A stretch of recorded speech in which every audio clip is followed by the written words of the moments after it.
right, good evening, everyone. I'm not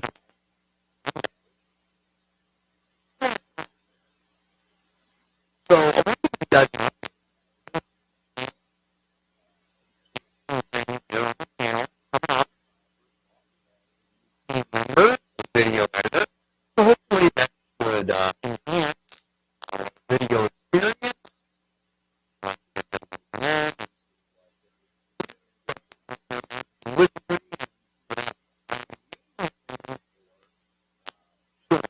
You know,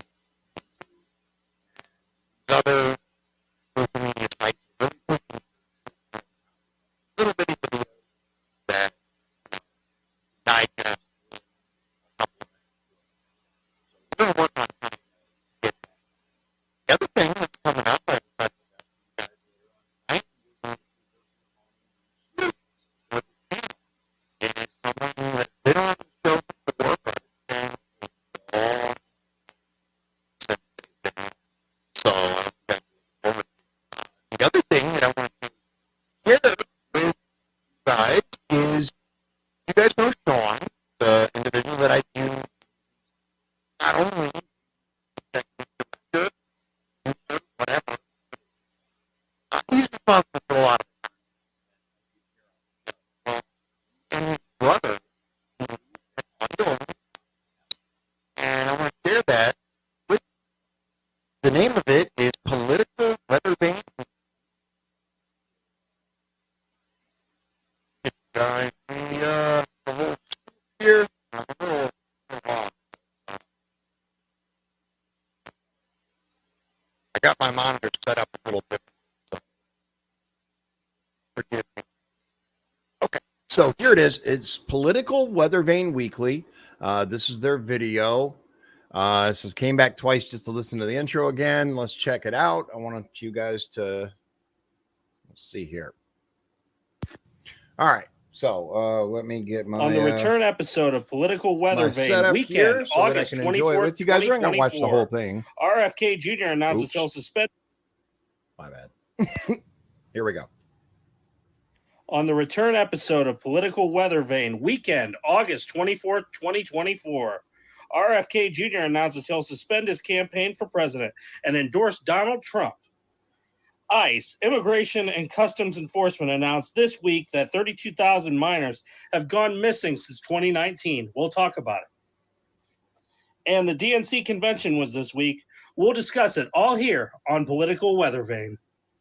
Trade your freedom for a false sense of right. Together we're stronger. We won't be denied. This is freedom's last stand. Let's turn the tide. Ooh, I like that. I'll have to check out that music, man. It's good stuff. All right. Yeah. So it's called Political Weather Vane Weekly. And Shawn and his brother Ben do the show. And they cover a lot of the same stuff we do. Just a little bit different format. I want to tell you guys there are some very, very interesting threads that I want to share with you.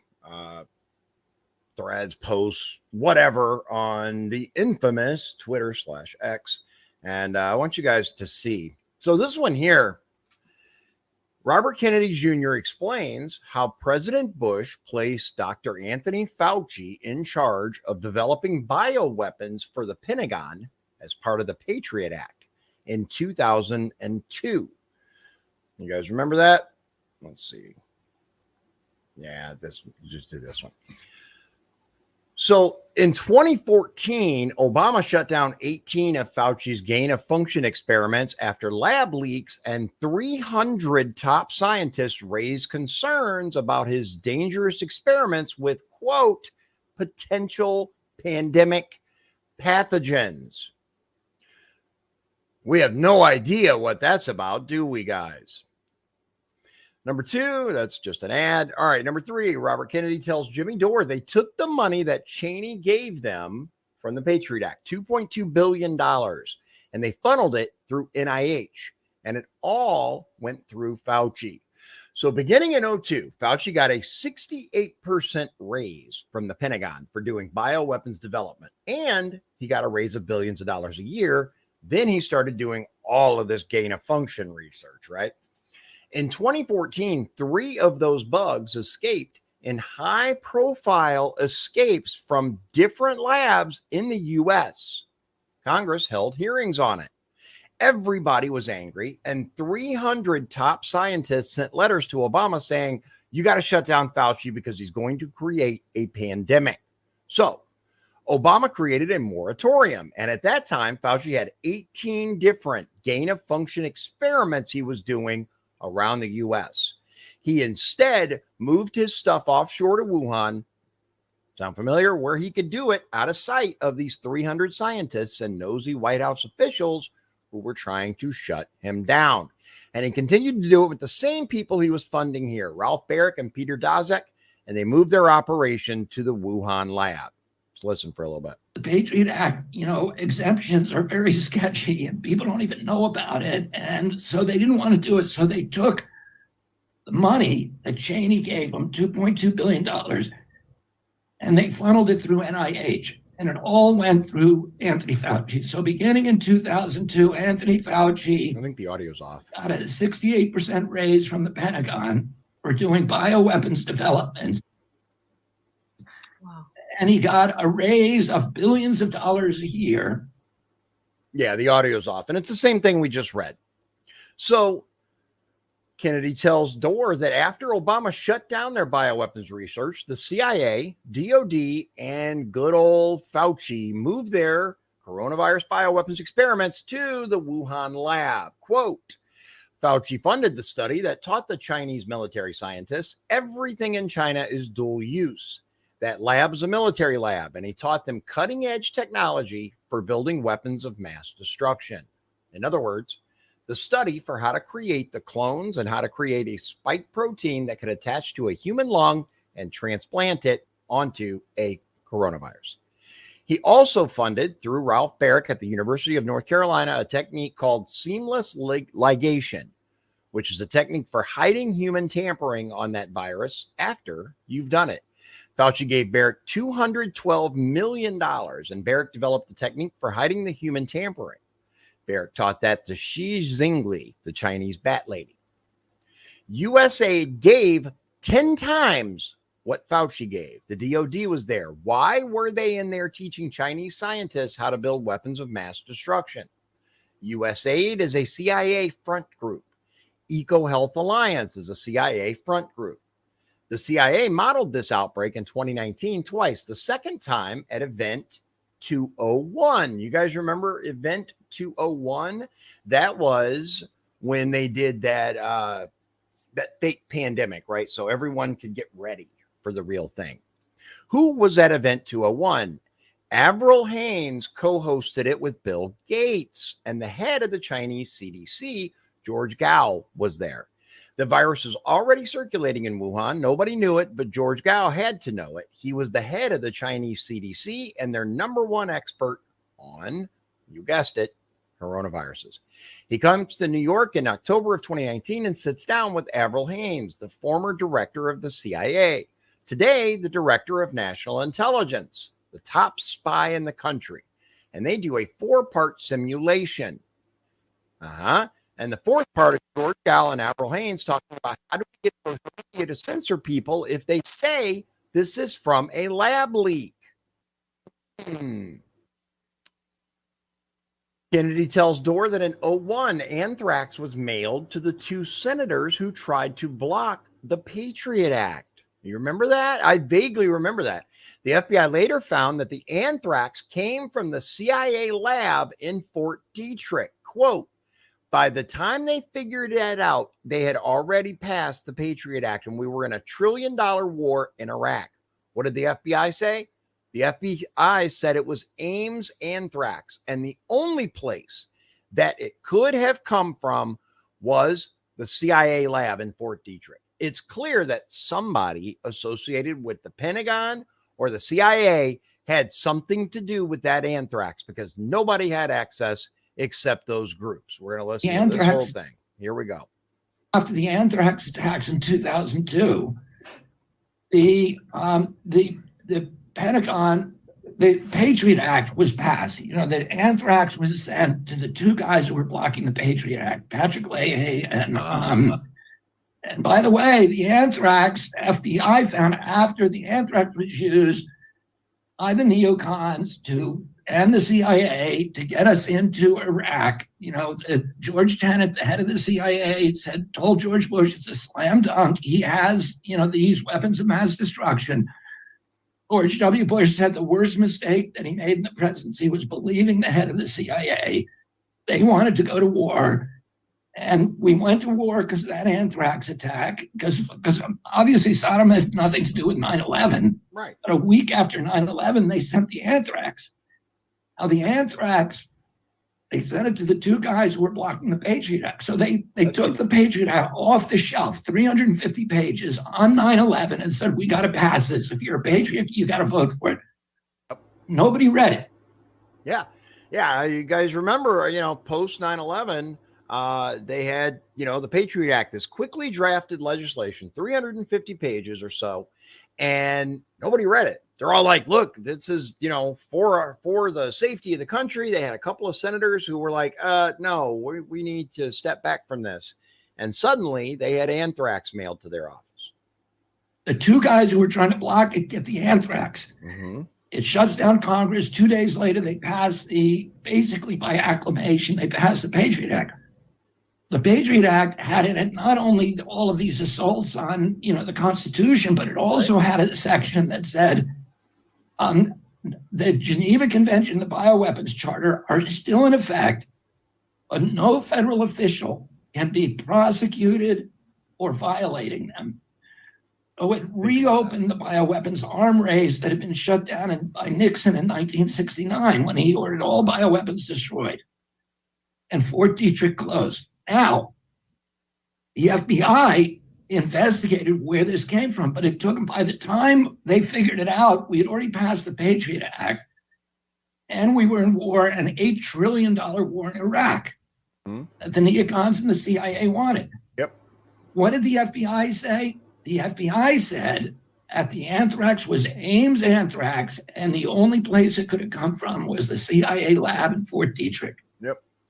And so it's clear, right, that somebody associated with the Pentagon or the CIA had something to do with that anthrax, because nobody had access to it except those groups after the anthrax. Yeah. So again, by 2003, the Bush administration was requesting $2 billion annually for biodefense. And W announced an additional $6 billion for Project BioShield in his State of the Union address, 03. I ask you tonight to add to our future security with a major research and production effort to guard our people against bioterrorism called Project BioShield. The budget I send you will propose almost $6 billion to quickly make available effective vaccines and treatments against agents like anthrax, botulinum toxin, Ebola, and plague. We must assume that our enemies would use these diseases as weapons, and we must act before the dangers are upon us. I ask you tonight to add to our future security with a major research and production effort to guard our people against bioterrorism called Project BioShield. The budget I send you will propose almost $6 billion to quickly make available effective vaccines and treatments against agents like anthrax, botulinum toxin, you guys remember Ebola, this? and plague. We must assume that our enemies would use these diseases as weapons, and we must act before the dangers are upon us. Yep. Big rounding applause, right? Yay. 7. The Los Angeles Times reported that the non-military biodefense research budget jumped from $60 million in 01 to $317 million in 02. By 2003, the Bush administration was requesting $2 billion, surpassing the combined budgets for breast and lung cancer, stroke, and tuberculosis research. The funds were to build high security labs at universities and government agencies for work on vaccines and treatments for bioware agents.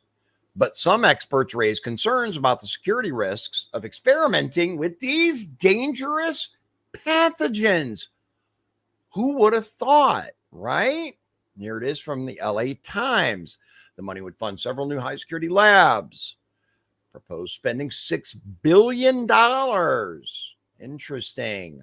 Archived versions of the NIAID's biodefense website show Dr. Anthony Fauci detailing how the Patriot Act put him in charge of the nation's biodefense infrastructure. Quote, Homeland security is a multifaceted endeavor of which biodefense is a critical component. Our nation's ability to detect and counter bioterrorism depends to a large degree on the information generated by biomedical research on dangerous disease-causing microbes and on the immune system response to these pathogens. Much of this research is supported by the NIH and the NIAID. The role of NIA biodefense research is to develop the tools necessary to protect civilians from potential agents of bioterrorism. Since the fall of 2001, the NIAID has moved quickly to accelerate basic and clinical research related to the prevention, diagnosis, and treatment of diseases caused by potential agents of bioterrorism. For fiscal year 03, the president has proposed a $1.75 billion budget in biodefense research funding for NIH, which will enable the NIAID and other NIH institutes to expand ongoing projects and establish new initiatives as part of a comprehensive and sustained biodefense research program. In December 2002, Dr. Anthony Fauci revealed that the distinction between biodefense and bioweapons is merely semantic, explaining how his new role required him to learn the ways of biowarfare from former Soviet Union bioweaponeers. I found myself again never imagining that I would be doing this, needing to learn from people that I never thought I would be learning things from, namely bioweaponers. People who are our own bioweaponers in the US decades ago, international figures, people from other countries, the UK, and also importantly, defectors, particularly from the Soviet Union, who had vast experience in the ways of biowarfare.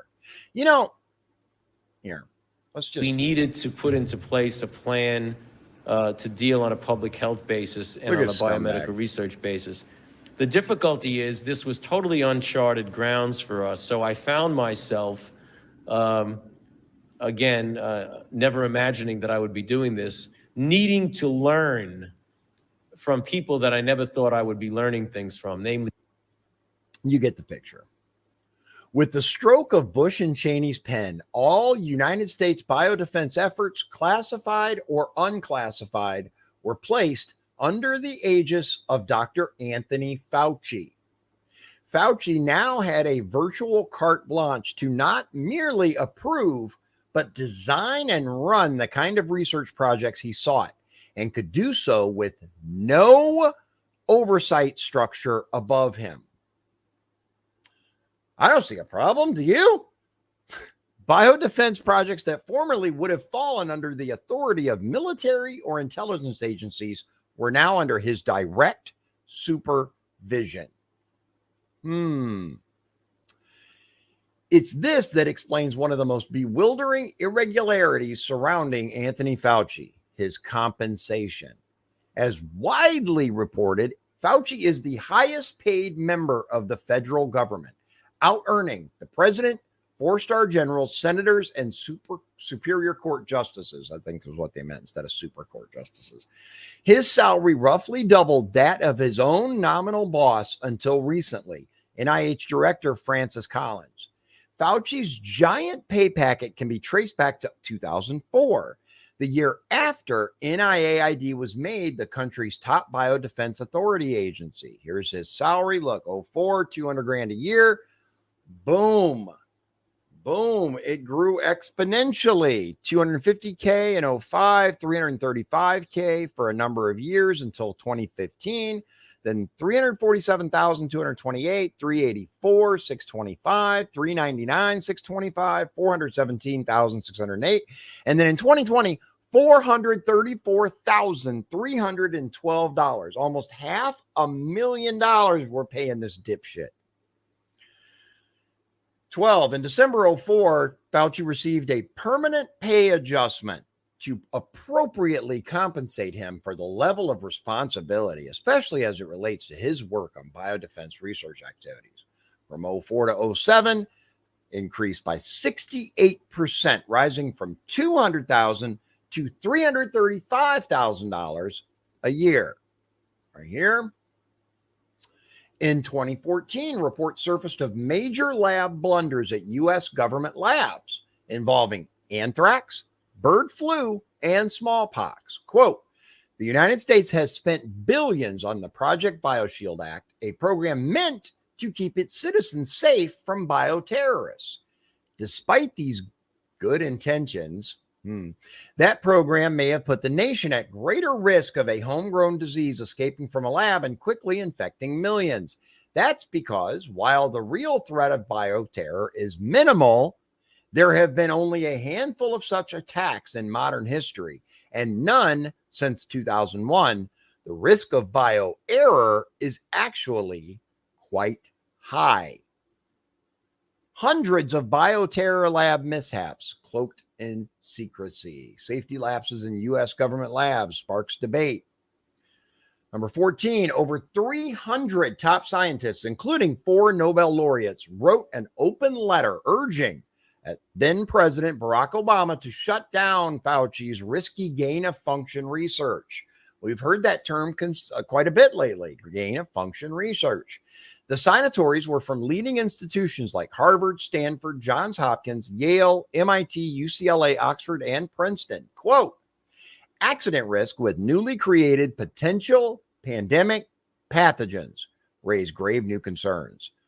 Laboratory creation of highly transmissible novel strains of dangerous viruses, especially but not limited to influenza, poses substantially increased risks.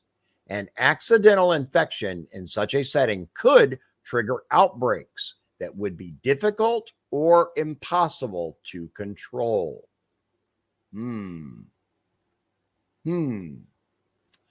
In October 2014, President Obama announced a pause on the gain-of-function experiments. As Kennedy told Dorr, this moratorium halted 18 gain-of-function experiments, according to NIH documents. Quote, the White House today stepped into an ongoing debate about controversial virus experiments with a startling announcement. It is halting all federal funding for so-called gain-of-function, GOF, studies that alter a pathogen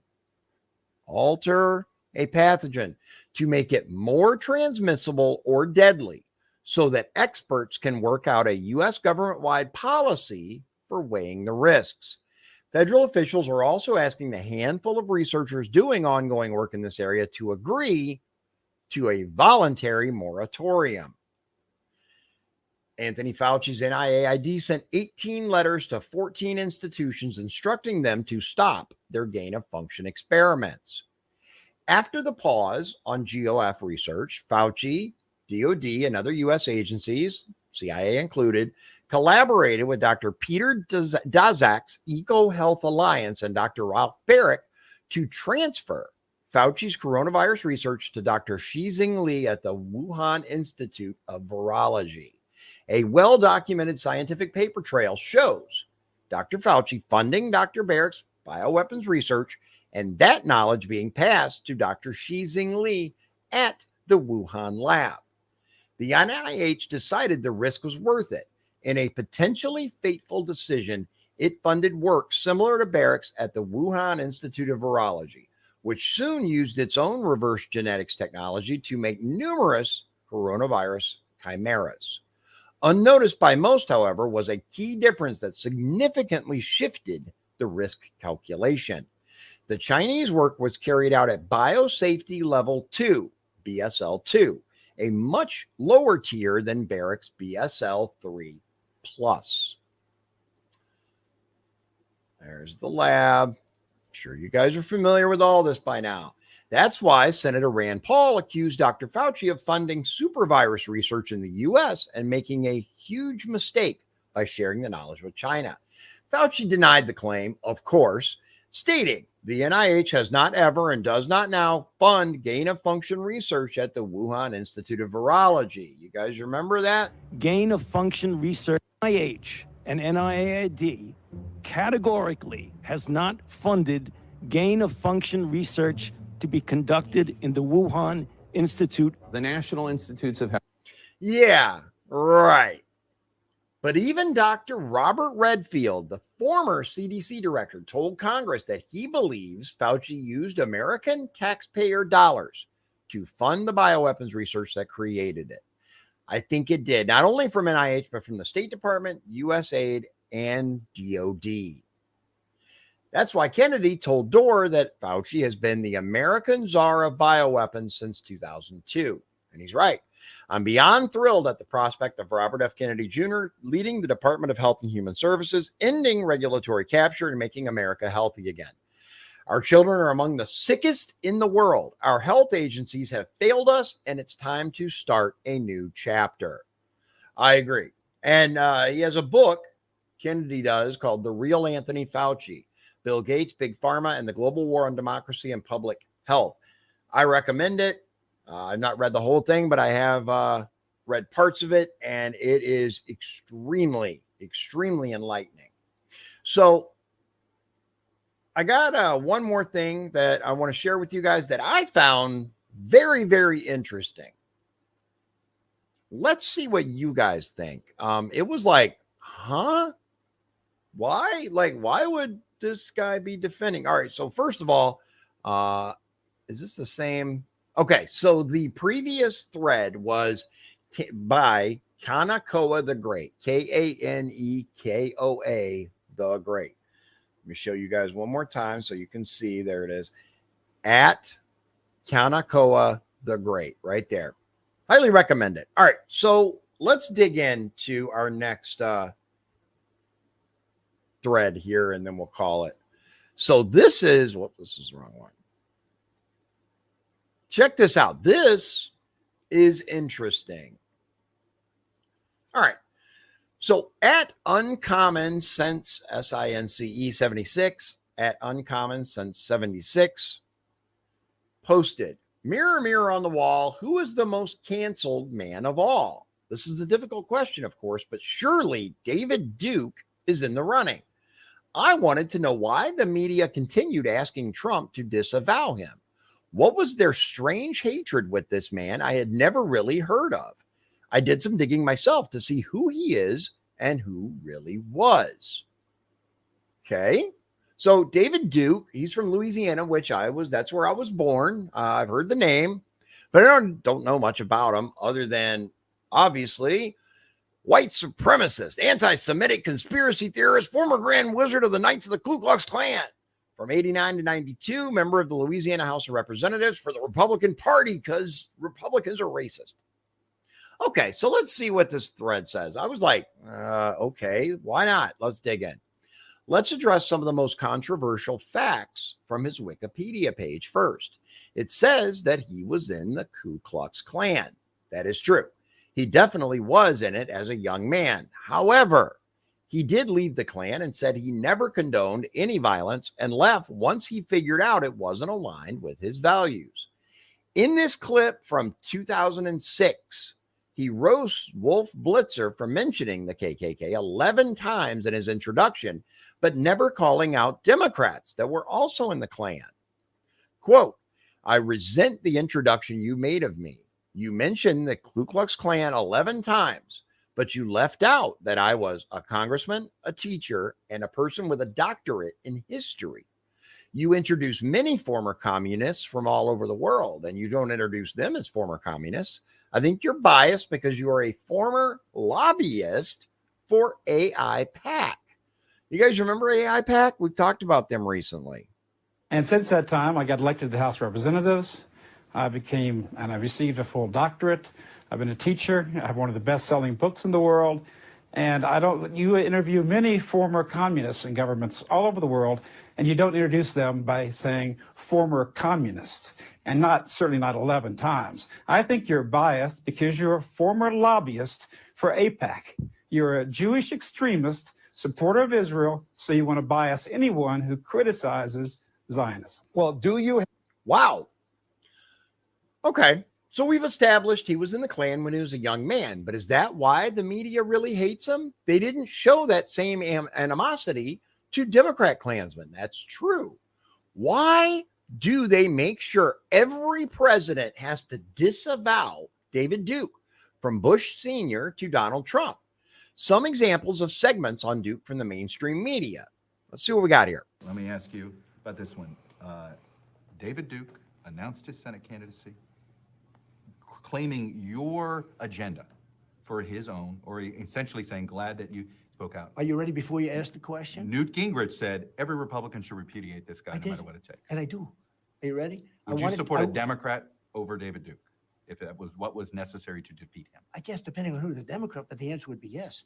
Look, the answer is as quick as you can say it. In fact, I want to answer you before you Totally ask the get it, question. right? Because last time, with another person in your Understand. position, I did it very quickly, and they said he didn't do it fast enough. Rebuked.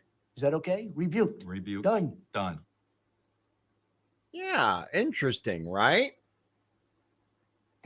Could not possibly support David Duke because of the racism and because of the very recent statements that are very troubling in terms of bigotry and About him since then, but I'd like to go deeper than that. What are your views? You get it. These are. Is it because he's a white supremacist? Here he is in multiple clips saying he is not a white supremacist. He is simply looking to be an advocate for European Americans' rights in the U.S. Okay, that doesn't sound so bad. He founded the National Association for Advancement of White People. His reasoning behind this was that every other racial group in the U.S. had an advocacy group except for white people. Let's be honest, he's right. And he is. But this is the first one of these organizations that I've ever heard of. So, Your understanding of what I believe and why I believe the way I believe, because there's so many distortions in the press. For instance, in fact, some people are calling this book a supremacist book, a white supremacist book. But in the book, I very carefully point out that I don't believe in racial supremacy or that type or any sort of supremacist doctrine. I believe in equal rights for all. I do think there are differences. But differences in different ways that we are. The races are very profoundly different, physically, mentally, psychologically, historically, culturally, and these differences have tremendous impact on society. But a lot of people have this image that I'm motivated by hate, and I think that once they read this book, they'll realize that my motivation is not hatred at all. It's really a deep and abiding love for the traditions and values of Western Christian civilization. what do you guys think? Do you think that there are differences in the races, or do you think that we're all the same? It's just simply a matter of upbringing. Racial understanding, and this book is about that. You begin chapter one. Chapter one's entitled An American Son, and you begin with the following sentence. I was born in the nation our European forefathers built. If the opening sentence of a book conveys the tone of the book, what is the tone of that's being conveyed here? That the foundations of America indeed are European. The people who wrote our Constitution, our Declaration of Independence, who gave us what we call the United States, and that today in the multicultural society we're going toward, that we seem to be losing the roots and values that our country is built upon. I mentioned. No, that's an interesting statement. We seem to be losing the values that this country was founded upon. He's not wrong. He's not wrong. Did the media uber cancel him because of his racial beliefs? Let's dig further into those. Here he is describing reading a book, Race and Reason. This book fundamentally altered his view on the integration of schools in America. In that book, the author predicted that forced integration would cause white flight, more racial tension, and less quality education overall. Obviously, this is controversial, but given how bad our school system and inner city school system has turned out, it cannot be ruled out as simply crazy. He even cites a former civil rights leader who said integration was a mistake. This is definitely more likely to get you canceled, but let's move on to his possible anti-Semitism. Let's be honest, this will get you canceled above all else. True. Here's where he crosses the line you cannot cross. He states that he believes we have a Zionist-occupied government working to support Israel while also working to undermine and wipe out the European American. The thought is, this is why Hollywood, a Zionist Jewish institution, pushes egalitarianism and multiculturalism while also working to destroy European nationalism. They do this because Jews have been expelled most often from white Christian countries and tend to thrive in diverse ethnic countries. Interesting. He further demonstrates how the Zionists control the Federal Reserve banks.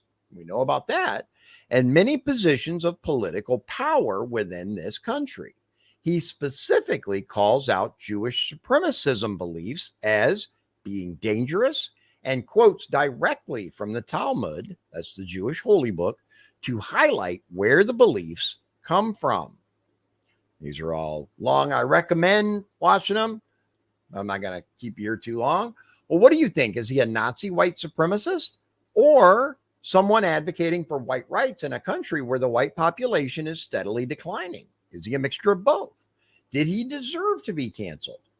One thing is for certain, he is undoubtedly correct about the Zionist influence in American politics today. If Israel says jump, we say how high. He has correctly pointed that out, and like him or not, that is why he has been buried. It's the same magnificent blood that gave us the power of flight. The same blood that invented electricity, the same blood that gave us the telegraph, the telephone. The same blood that enables us to be able to be seen in this room because of electric light. It's the same blood that wrote. Yeah, so it's very interesting to me. One of the things that I've discovered recently is the more that the media tells you to ignore someone, or the more the media tries to teach you to hate someone, the more we need to listen to what they have to say. Now, I am completely convinced that now that RFK is with Trump, we're going to see a surge of attacks on him and his beliefs. But a couple more things for you, and then we'll call it a night. Let me show you.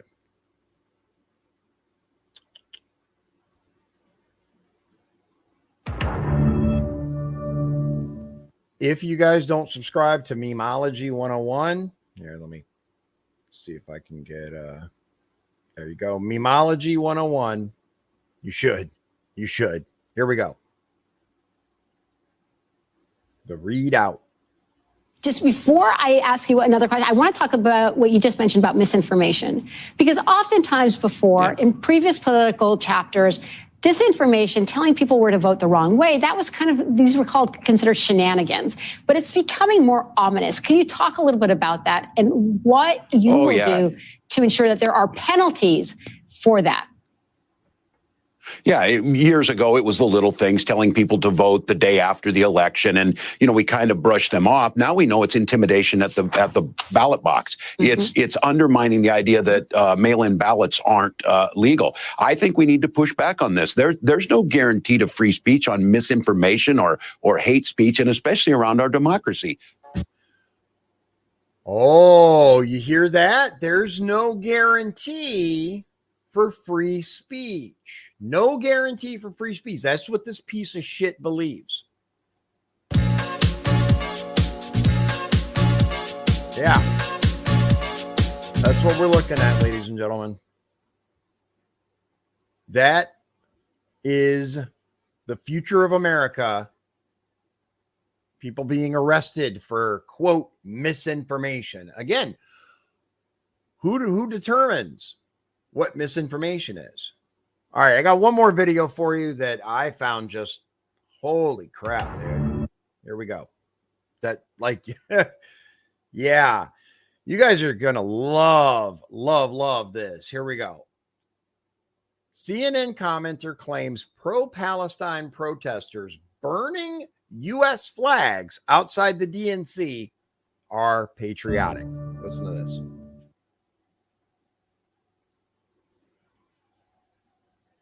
Democrats have always been patriotic and have always run patriotic campaigns. This is not something new. Republicans have just used this and weaponized patriotism against Democrats because when Democrats speak out about certain issues, Republicans try to vilify them. So one of the best comments I saw at the convention was by Governor Westmore of Maryland, who said, "Loving your country does not mean lying about its history." We can acknowledge the fact this country has flaws and at the same time realize that we're still proud to be Americans and proud to be a part of it, but we want to make America a better place. Can I ask you a question? Because there was American flag burnings outside the DNC.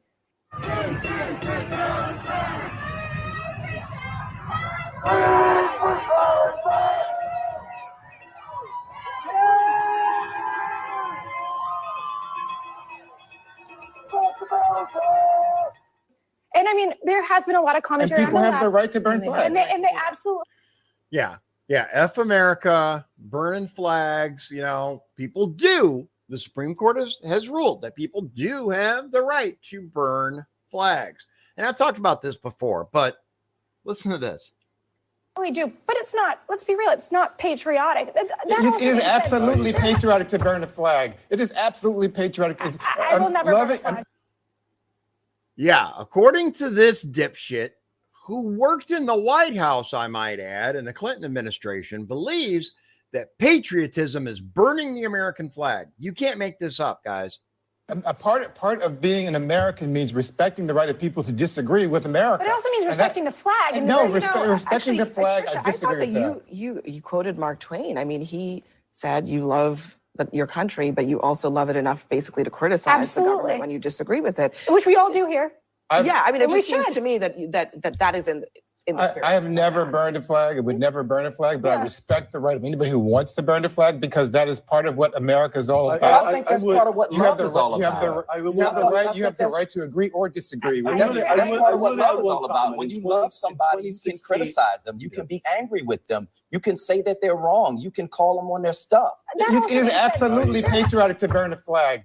No.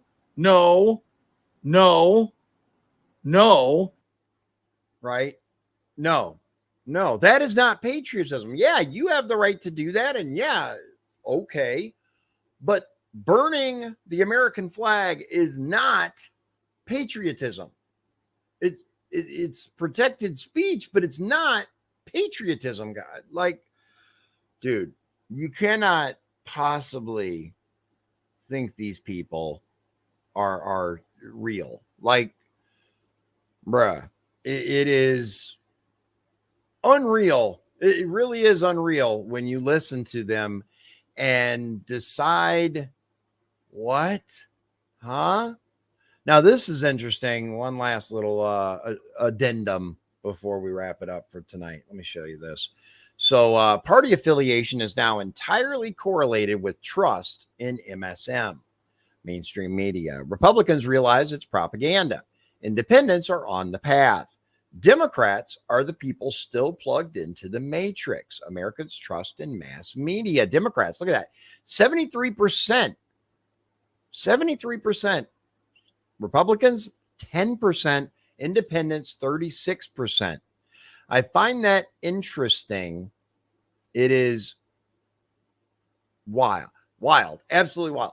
Says it's instructive in this context to watch this clip where Carl openly takes on the role of Kamala defender and PR flack. Those plugged into the matrix view this propagandizing as journalism. Let's see what this says.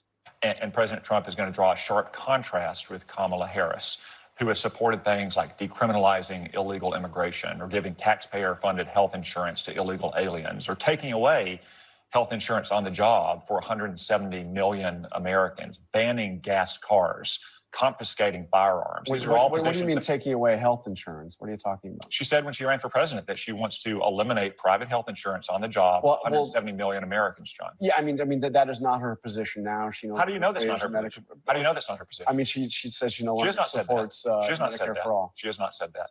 No, she Maybe hasn't said anonymous aides on a Friday night have said that, but the last thing that she said. But this was not a radical convention. I mean, she you heard me go through with Bernie Sanders, she is not taking the positions of the far left of her party. She's clearly making an effort to move to the middle. I did hear what you said to Senator Sanders, and I thought it was clear that he's very disappointed that she's taking these efforts not to change her positions, but to hide her positions, John. Yeah. The American people are totally justified to conclude that Kamala Harris is a dangerous San Francisco liberal based on what she campaigned on the last time she ran for president and what this administration has done the last 4 years. Again, you would have thought watching the Democratic convention last week that the Democrats are not in office, that they're not in power, that they're campaigning against an incumbent Republican. Yeah. When in reality, she's been part of the failures of the Biden-Harris administration for 4 years. Yep. And when she campaigned for president, in her own right, she did in fact promise things like decriminalizing illegal immigration and taking away health insurance. But that's his position. She's clearly changed on, and No, she she said hasn't. she has changed. Yes, No, she has. No, she has not. John, she has not said that. These are the people that the left are listening to and believing erroneously that this is journalism. This isn't journalism. This is propaganda, pure and simple. All right, ladies and gentlemen, that's it for tonight. We're going to be back in a little while with a special guest, and we're going to tell you about an upcoming series that we have here on Dion's Daily Dose. And I think you'll be pretty excited about it. I know we are. All right, without further ado, God bless you, God bless Indiana, and God bless the United States of America. I hope you have a wonderful evening, and we'll see you in a little while.